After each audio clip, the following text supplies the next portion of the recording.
నిన్ను అరెస్ట్ చేశారా? ఏం మాట్లాడుతున్నావు అన్న?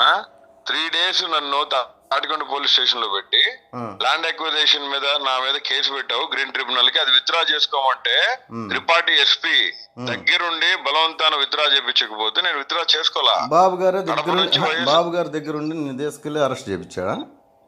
అయ్యో బాబు గారు కాదు, మరెవరు?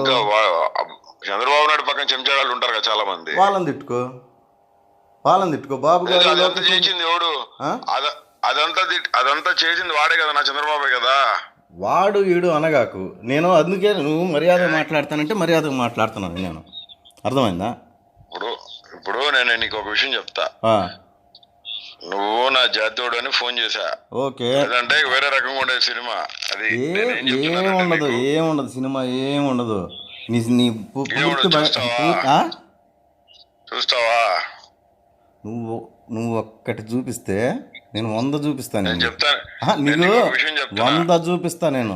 నగర బహిష్కరణ రౌడీ షీట్ ఓపెన్ చేసి నగర బహిష్కరణ చేపిస్తా. చూస్తాను. నువ్వేం తెలియని అమాయకుడు. నువ్వు అసలు ఏ నోట్లో వేలు పెడితే కొరకు నీ మీద ఎన్ని కేసులు ఉన్నాయో నాకు తెలీదా? నగర బహిష్కరణ అవన్నీ నీకు తెలుసు, నాకు తెలుసు. మరి రౌడీ షీట్ ఓపెన్ చేసి 24 గంటలు నగర బహిష్కరణ పెట్టించకపోతే నా పేరు బోర్గడ్డ కుమార్ గారు. చేతనైంది చేసుకో, చేతనైంది చేసుకో. ఇగో ఛాలెంజ్ చేస్తున్నా, నిన్ను గుంటూరులో అడుగు పెట్టకుండా చేయకపోతే, లేదు నువ్వు ఎక్కడుంటావో చెప్పు, మేము రాకపోతే ఏంటి? యాడికి నువ్వు వచ్చేది? చూసుకుందాం మరి.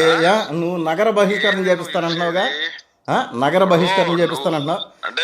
నీ చేతనైంది చేసుకో. కాదు, నువ్వు నా ఆఫీస్ దగ్గరికి వచ్చి నీ ఇష్టం వచ్చినట్టు బుద్ధులు తిడితే కాదు, నేను నీ మీద యాక్షన్ తీసుకోకూడదా? ఎవరు నువ్వు? అసలు నువ్వు నీ మీద ఎన్ని యాక్షన్లు తీసుకోవాలి? ఆ రకంగా ఎంతమందిని తిడుతున్నాను? జనసేనలు పిల్లలు వస్తే పారిపోయావు నువ్వు ఇంజోడాక లవ్వడాగా, నీ సోది కొత్త నిజంగా లవ్వడాగా. కొజ్జాలాగా ఫోనుల్లో కదరా, నీ అమ్మని దెంగ, నీ ఎక్కని దెంగ, నా కొడక.